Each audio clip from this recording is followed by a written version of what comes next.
Witnesses tell police a teenage girl at a party jokingly told a man to shoot her. That's when those witnesses say he did, killing her. 19-year-old William Hester is charged with manslaughter for the death of 16-year-old Jakaya Reitzel. James Rose takes us through the investigation so far. James? Well, Stephen, Heather, the arrest warrant affidavit describes a group of teens that are obviously unfamiliar with handguns. It says they were taking the magazine in and out and passing it around playfully as if the gun was unloaded. It's an absolute travesty.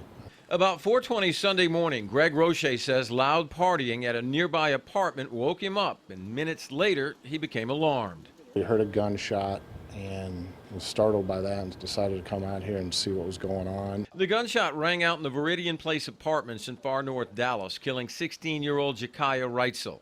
Neighbors say it happened in the apartment of a single mother with a teenage daughter, and the mother was not home at the time. Police arrested 19-year-old William Hester, charging him with manslaughter. The probable cause affidavit describes it as gunplay that turned deadly. It says someone pulled out a handgun and put it on the kitchen table. The loaded handgun, police say, was being passed around the crowd and eventually to Hester. In the court document, witnesses say Hester had the handgun and was playing around with it, putting it to several people's heads and pointing it at them.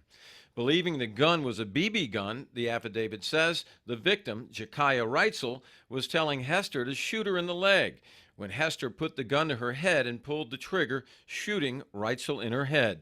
Hester left the scene and was arrested a couple of hours later in Mesquite. Police say he admitted the handgun discharged while he was holding it. It's something I just don't wish upon anybody. I mean, I don't think it, under the circumstance, it was a malicious or they had intent on hurting the girl, but unfortunately, you know, the situation ended up the way it did.